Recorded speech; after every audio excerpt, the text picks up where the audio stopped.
السلام عليكم ورحمة الله وبركاته.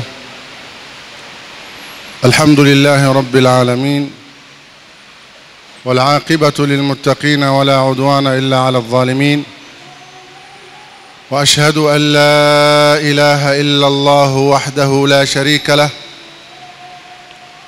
وأشهد أن سيدنا وعظيمنا وحبيبنا وقرة أعيننا محمدًا عبده ورسوله،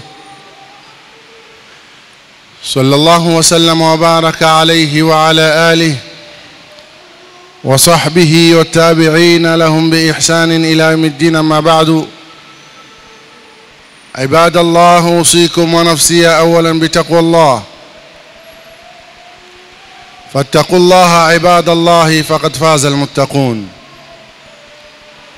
Ndugu zangu Waislamu, tukiwa katika viwanja vya Mwenyezi Mungu Subhanahu wa Ta'ala vipendavyo zaidi, katika viwanja ambavyo kwamba Subhanahu wa Ta'ala ndivyo amevipendekeza, kwanza kabisa tukumbushane katika nia ya i'tikaf, kwa sababu sote tupo msikitini, na tunapokuwa msikitini tunatofautiana kwa daraja. Wako ambao kwamba watapata thawabu zaidi, wako ambao kwamba wataondoka hapa hali ya kwamba hazina zao zimejaa. Kule kukaa tu msikitini, alhamdulillah, ni thawabu kubwa sana, hata kama hukutia nia ya i'tikaf. Lakini yule atakayetia nia ya i'tikaf atakuzidi thawabu, kwa sababu uwepo tu katika viwanja vitakatifu si kama yule ambaye kwamba yuko nje ya viwanja kama hivi. Ahabbu albiqa'i ila Allah masajiduha wa abghadhu albiqa'i ila Allah aswaquha au albilad. Leo tukiwa katika siku ya Ijumaa, mwanzo wa Jumua ndani ya mwezi miongoni mwa miezi ya ashhurul hurum, mwezi wa Dhulqaada, Ijumaa ya kwanza. Mwenyezi Mungu Subhanahu wa Ta'ala atupatie zile thawabu ambazo kwamba zipo katika miezi kama hii. Na miezi kama hii twaikurubisha na kuipokea na kufanya sana tauba. Na kufanya tauba ni kuleta kwa wingi al-istighfar. Japo kuna wanazuoni wametofautisha baina nini tauba na nini maana ya istighfar,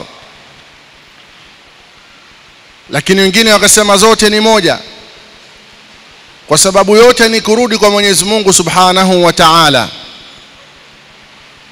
Lakini wale waliopambanua wakasema at-tauba, tauba ni kuacha lile jambo la maasiya uliokuwa ukilifanya.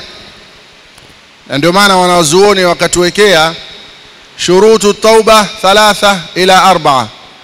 Sharti za mtu kutubia ni 3 na inaongezeka ya 4 iwapo umemkosea mwanadamu mwenzako au umefanya kosa ambalo kwamba ni katika huquqi nnas. Sharti ya tauba wasema an-nadam, kwanza ni kujutia, au kwanza al-iqla'u ni kujivua katika lile kosa. Wewe umefanya makosa, kwanza ukajitoa katika lile kosa.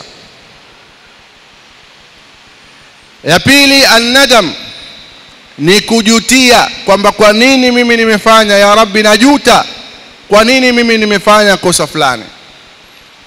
Ya tatu walazmu ala alla yauda ilayhi, ni kuazimia ya kwamba mimi sitorudia tena kosa hili, ya Rabb. Hii ikiwa umemkosea Mwenyezi Mungu mambo yake, umefanya makosa kama vile fanya zina, pombe, kucheza kamari, kusema uongo. Ama ikiwa ni huquqi nnas, haki za watu, basi pale huongezeka sharti nyingine, waraddul madhalim, kurudisha zile haki za watu. Umemwibia mtu, haitoshi zile sharti tatu kwamba mimi nimejuta, nimeazimia sitorudia tena, nimejivua katika lile kosa.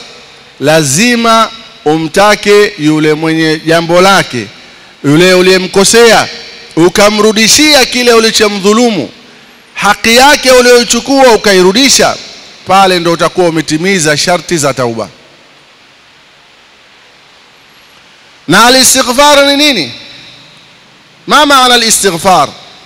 Wasema huwa talabul maghfirah min Allah subhanahu wa ta'ala, ni kuomba msamaha kwa Mwenyezi Mungu subhanahu wa ta'ala. Nini maana ya kuomba msamaha? Nini maana talabul maghfirah? Huwa talabul as-satr min Allah subhanahu wa ta'ala, ni kuomba kwa Mwenyezi Mungu subhanahu wa ta'ala akusitiri, na ndio maana ya kukusamehe. Ile kuomba istighfar maana yake wamuomba Mwenyezi Mungu subhanahu wa ta'ala, ya Rabbi nistiri mimi katika hili, ya Rabbi nisamehe, maana yake lifute hili dhambi, lifute hili kosa, lisiweko tena. Walil istighfar fawaid, na istighfaru ina thawab, ina faida nyingi sana. Fawaidun ambazo kwamba hupatikana kupitia istighfar. Nini faida za istighfar? Unapofanya istighfar unapata nini? Natija yake ni kitu gani? Wanasema kama ilivyokuja katika hadithi, yufarriju al-kurub wa yuzilu al-humum. Kwanza huondoa matatizo, tafrija, utapata faraja kutoka kwa Mwenyezi Mungu subhanahu wa ta'ala kwa kuleta istighfar. Lakini pia huondoa humum, hamu hizi na ghamu, mahamu ya kidunia, humumu dunia, hamu za kidunia. Unaweza kusema hamu ni nini? Kitu gani hiyo? Ni mtu kuwa na hamu. Alhamu walgham, alham ni yale mazito ya kidunia. Leo una mgonjwa, leo una shida hii, mitihani nyumbani haiishi, leo una matatizo ya kifamilia, leo yule fulani na fulani hawasemezani, mimi napata dhiki, madeni yamejaa, sijui nitamaliza lini, shida hizi na zile, ndio hamu hizo. Ukileta istighfar, Mwenyezi Mungu ni sababu ya wewe kupata faraja katika hizi hamu ambazo kwamba unazo. Walakin wasatatika rizq min haythu la tahtasib, na itakujia wewe riziki pasipo na kutarajia.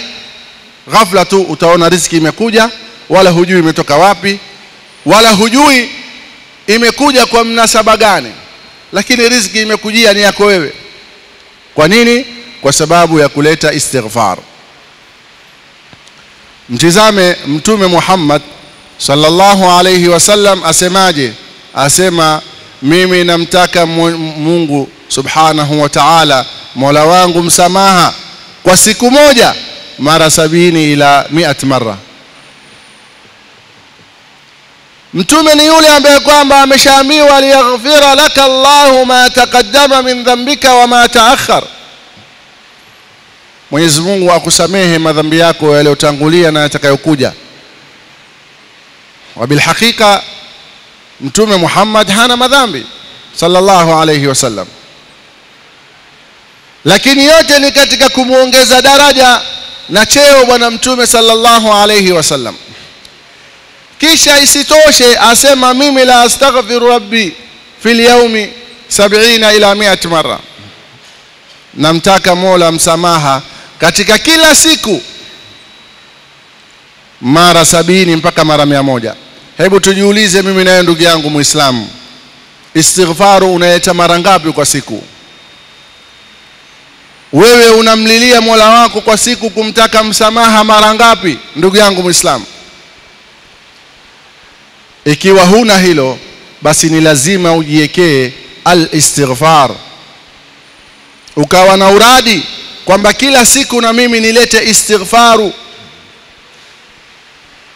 na mimi kila siku nimuombe Mwenyezi Mungu msamaha,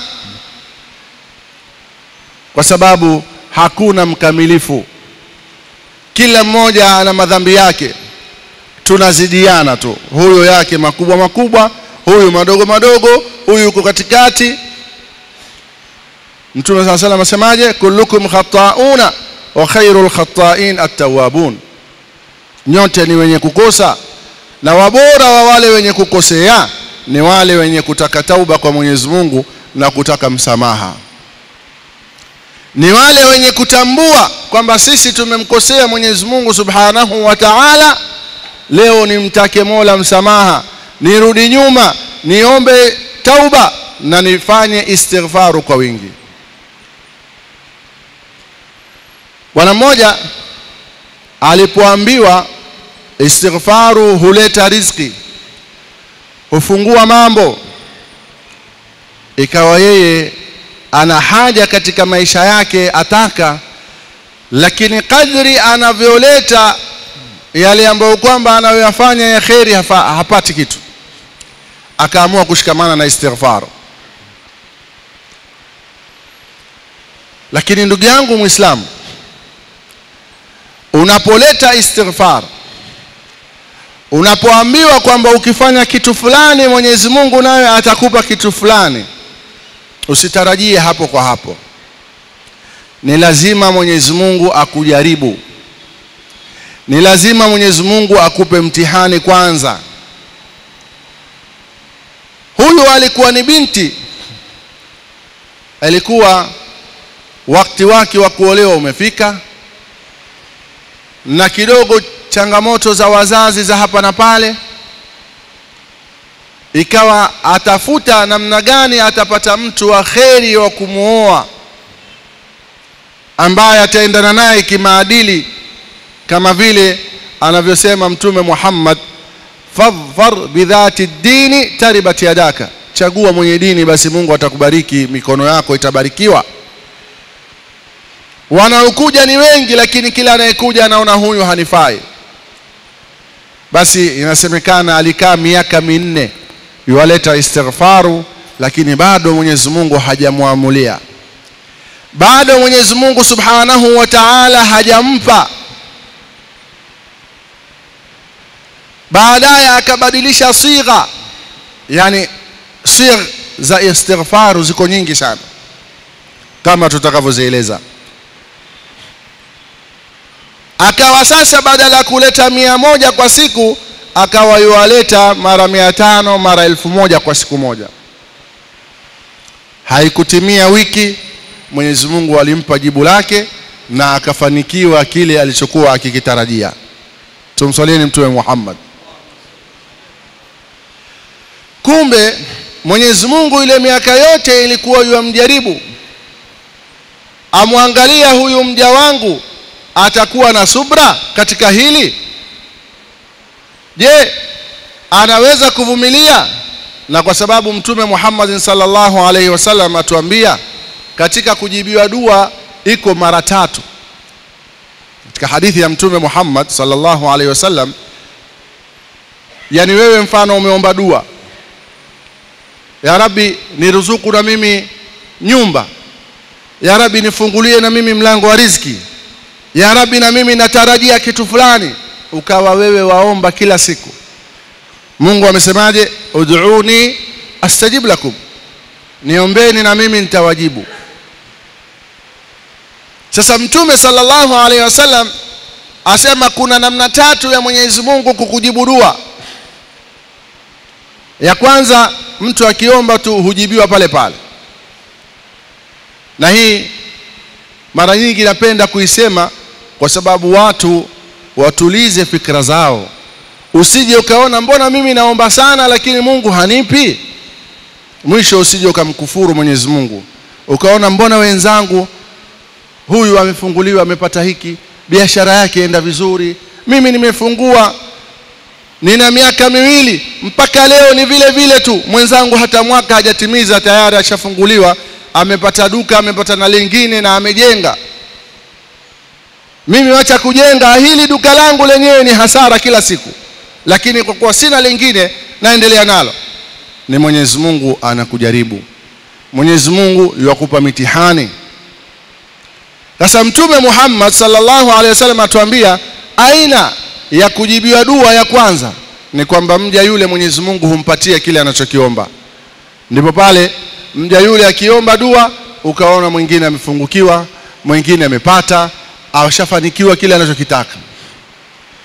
Namna ya pili ya kujibiwa dua, Mtume sallallahu alaihi wasallam atuambia ni kwamba yule mja anayeomba dua ile Mwenyezi Mungu Subhanahu wa Ta'ala humwepusha na matatizo.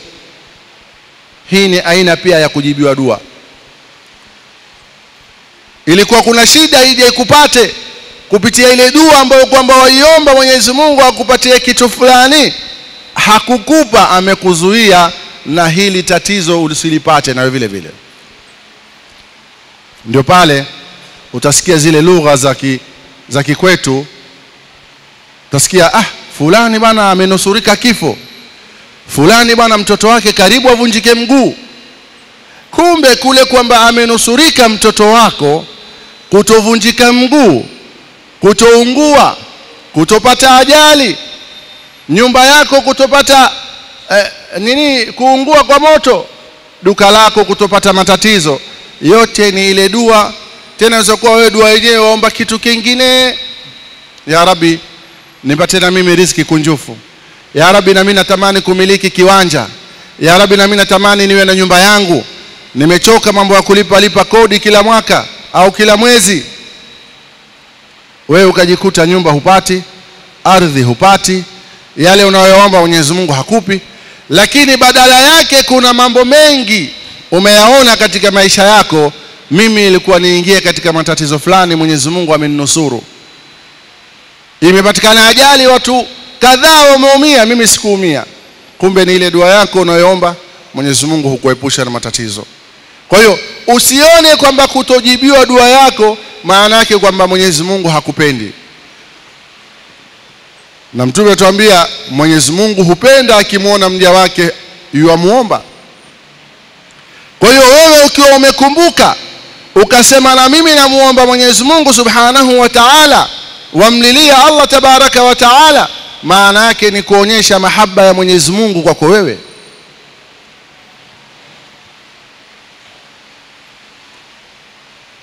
Namna ya tatu, Mtume sallallahu alaihi wasallam asema wengine dua zao watajibiwa siku ya peponi, siku ya kiyama huko. Japo hapa kidogo mwanadamu ambaye kwamba imani yake si thabiti ataona hapa ni pazito kidogo, kwa nini mimi nisubiri mpaka siku ya kiyama? Lakini angalia Mtume Muhammad sallallahu alaihi wasallam atuambia, na mwanadamu atakayelipwa siku ya kiyama ile dua aliyokuwa akiiomba duniani, akaona yale ambayo kwamba Mwenyezi Mungu amempa, amwambie hii ni kwa sababu ya ile dua yako siku ulivyokuwa duniani ukiomba. Watamani kumiliki gari, hukumiliki gari maisha yako wewe, leo nimekupa hapa. Mja yule atamani, Mtume anatuhadithia asema, mja yule atatamani kwamba dua zake zote laiti kwamba angejibiwa huko, kwa sababu za dunia zimekwisha. Ulipewa nyumba, iko wapi? Ulipewa gari, iko wapi? Umepewa hiki na kile, viko wapi? Ushakufa sasa hivi, ushaondoka. Al-intiqalu min dari dunya ila dari al-akhirah, havikufai tena vile. Ikiwa ni gari umeshaiacha, ikiwa ni nyumba ushaiacha, ikiwa ni naimu dunia zote umeziacha hapo. Yule atakayepewa kule sasa atatamani kwamba laiti kwamba na mimi dua zangu ningekuwa najibiwa huku, nikapata hii naimu ya akhirah. Hakadha Mtume Muhammad sallallahu alaihi wasallam ndivyo alivyotufundisha. Kwa hiyo al-istighfar inaleta riziki. Mmoja katika wanazuoni aliendewa na bwana mmoja, akamwambia, ya habib au ya sheikh, natamani na mimi kupata mtoto, nimeoa sasa hivi ndoa yangu ina miaka kadhaa lakini sioni dalili. Akamwambia, akthir min al-istighfar, zidisha istighfar, nenda kafanya istighfar kwa wingi. Akaondoka. Akaja mwingine ana shida ya riziki, hali yake nzito, mambo hayaendi. Akamwambia naye leta istighfar kwa wingi. Siku nyingine akaja mtu mwingine alalamikia mazao hakuna, naye pia akaambiwa leta istighfar. Wanafunzi wakamuuliza huyu shekhe, mbona hawa wote kila mtu shida mbalimbali, wote umewaambia leteni istighfar? Akamwambia hivi ndivyo alivyotufundisha Mwenyezi Mungu Subhanahu wa Ta'ala. Hujasikia ile aya aliwaambia Mtume Nuh kuambia watu wake, wa qultu astaghfiru rabbakum innahu kana ghaffara yursili samaa alaykum midrara.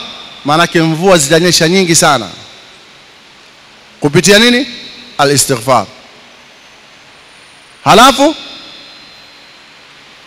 yursili samaa alaykum midrara wa yumdidkum bi amwalin, na mali pia riziki zitafunguka kupitia istighfar.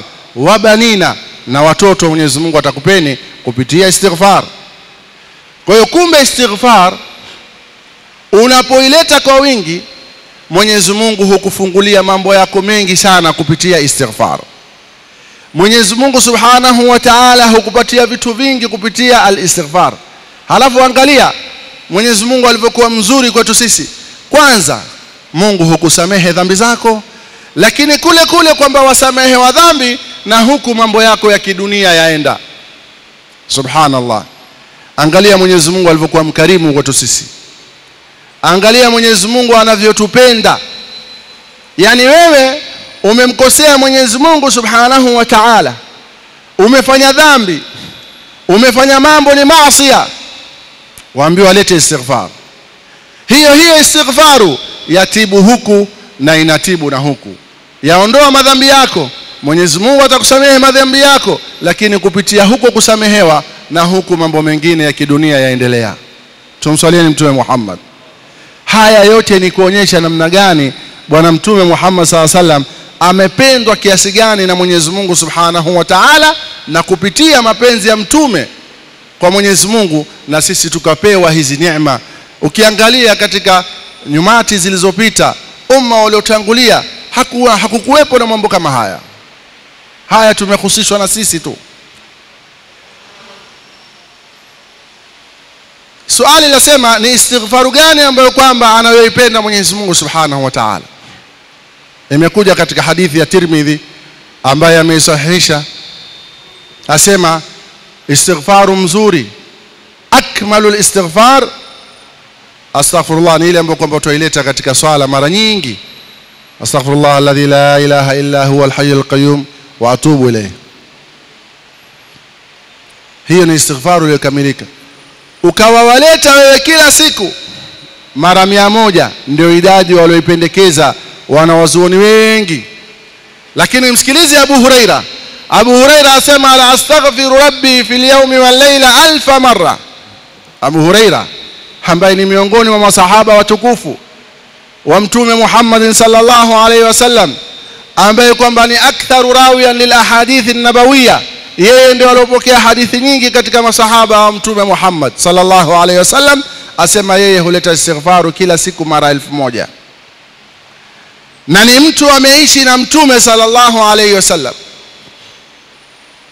na ni mtu ambaye kwamba amekaa amelelewa na Bwana Mtume Muhammad sallallahu alaihi wasallam, malezi ya kirohania, malezi ya kidini ambayo ameyapokea kwa Mtume, na amekaa na Mtume mpaka njaa zao masahaba, miongoni mwa mambo ambayo kwamba yalikuwa akiyatokea akiyaishi na Bwana Mtume Muhammad sallallahu alaihi wasallam. Wanasema mara moja Abu Huraira ilikuwa njaa imembana sana,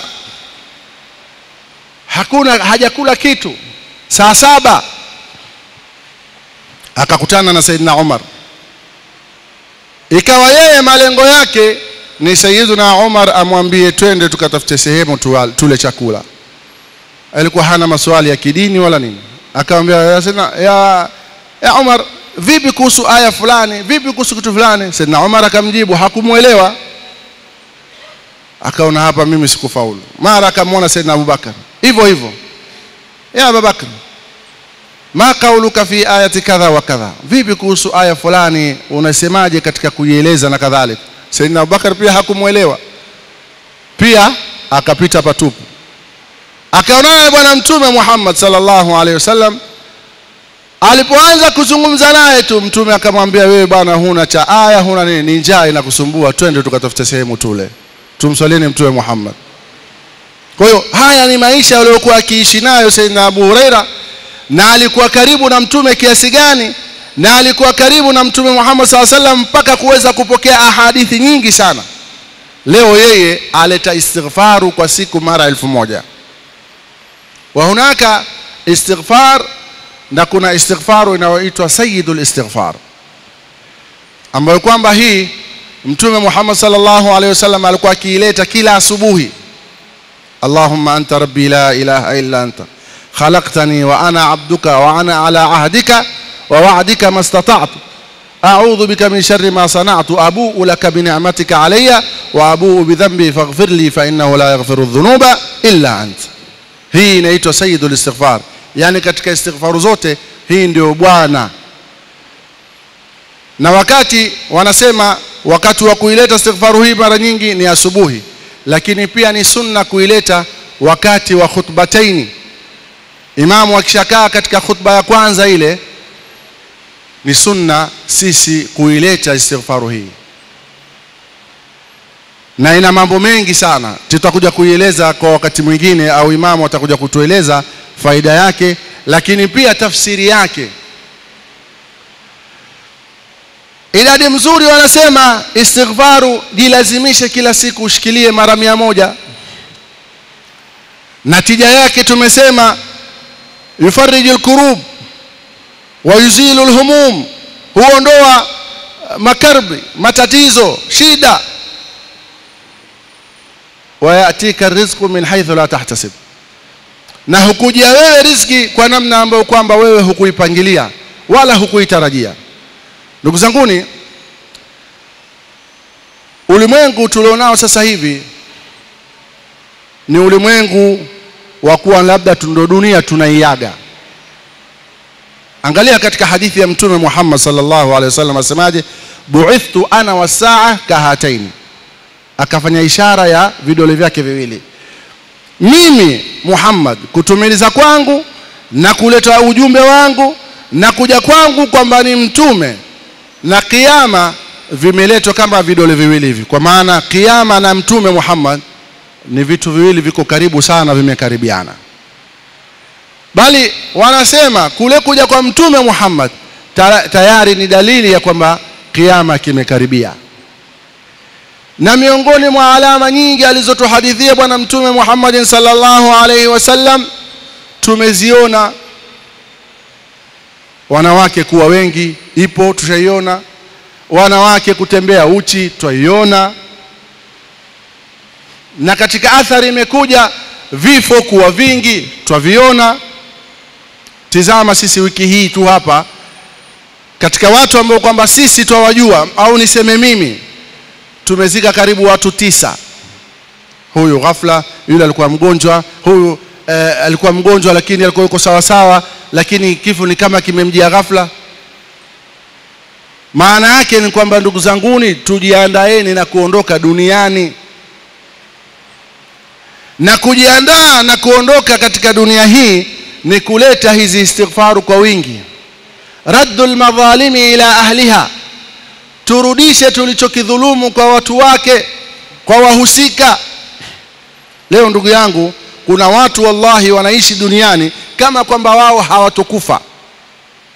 Leo amemnyang'anya huyu, kesho amechukua haki ya huyu, kesho amechukua pesa za yule, kesho na hasa ndugu zetu ambao kwamba wanajihusisha katika mambo ya udalali. Udalali wa kila kitu. Udalali wa magari, maagentani.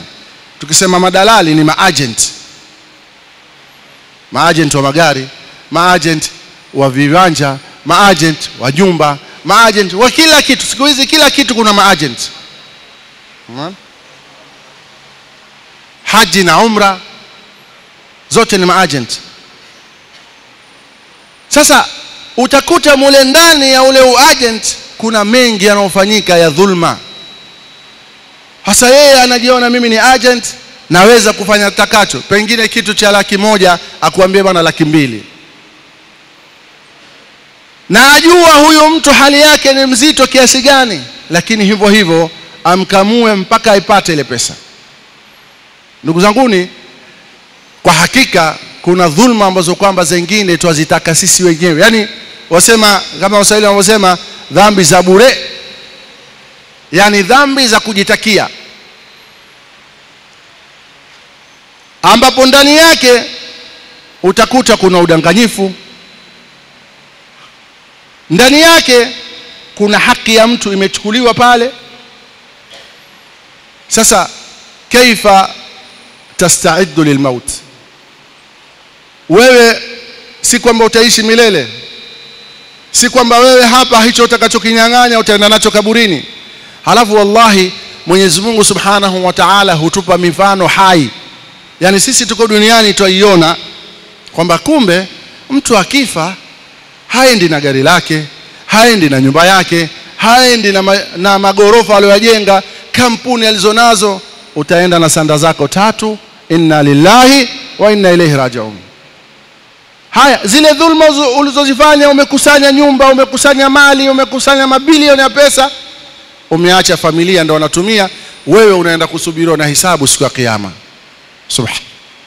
Ndio maana tukaambiwa hasibu anfusakum kabla an tuhasabu. Tujihisabieni nafsi zetu, tuzifanyie mahesabu. Ndugu yangu, kujifanyia mahesabu nafsi yako, usije ukasema ni kufanya vipi hisabu hiyo. Tizama mwenye biashara yake, ana duka lake, mwisho jioni kabla hajatoka tena pale pale dukani, atakaa angalie mapato, yani kilichoingia katika biashara yake leo na kilichotoka, au kwa lugha nyingine tunaita mapato na matumizi. Nimepata hiki, nimetumia hiki, kimebaki kitu gani? Sasa ndugu yangu Muislamu, hisabu yako na wewe kabla hujalala, kaa upige hisabu zako. Mimi nalala sasa hivi hapa, nishamaliza shughuli zangu, nimeshazunguka, nimeshafanya pirika zote, sasa hivi napanda kitandani kulala. Je, nimeswali swala zangu 5? Alhamdulillah, nimetimiza swala 5.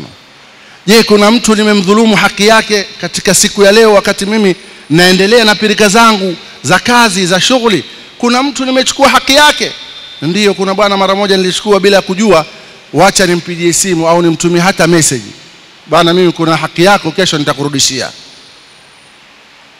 Kuna mtu nimemwambia kitu ambacho kwamba sicho, vipi nitarudisha haki hii? Kuna mtu ambaye kwamba amenidhulumu mimi, nimemsamehe, japo ni pagumu hapo, lakini yule ambaye kwamba ana iman thabit na anamfuata Mtume Muhammad sallallahu alaihi wasallam atakuwa ni mwepesi wa kusamehe katika kila kitu. Ndugu zangu, hasibu anfusakum kabla an tuhasabu. Nimeleta istighfaru ngapi leo? Nimemswalia Mtume mara ngapi? Sijafanya. Hebu ngoja kwanza kabla sijalala, angalau hata istighfaru 100 tu. Astaghfirullah alladhi la ilaha illa huwa al-hayyul qayyum wa atubu ilayh. Astaghfirullah alladhi la ilaha illa, hivyo mpaka 100, kisha pumzika. Uone zile istighfaru zitakuletea faida gani. Kwanza umemtaka Mwenyezi Mungu msamaha kwa kutwa mzima ile iliyopita, kwa sababu sisi wengine tunamkosea Mwenyezi Mungu min haithu na'lam wa min haithu la na'lam. Unaweza ukawa umekosea kwa kujua au kwa kutojua. Yote utakapofanya ada hii, ukamswalia Mtume mara 100, ukaleta istighfaru mara 100, basi unaona mambo yako yanakwenda, na Mwenyezi Mungu atakuzidi kukufungulia, maradhi yatapungua, mazito yatapungua kwako wewe, utaona maisha yako yanakwenda vizuri katika hali ambayo kwamba wewe wairidhia, na huku madhambi yako yanafutwa. Mwenyezi Mungu atujalie min alladhina sami'una alqawla wa yattabi'una ahsanahu. Wa salamu alaykum wa rahmatullahi wa barakatuh. ربنا انفعنا بما علمتنا، رب علمنا الذي ينفعنا، رب فقهنا وفقه أهلنا، وقرابات لنا في ديننا.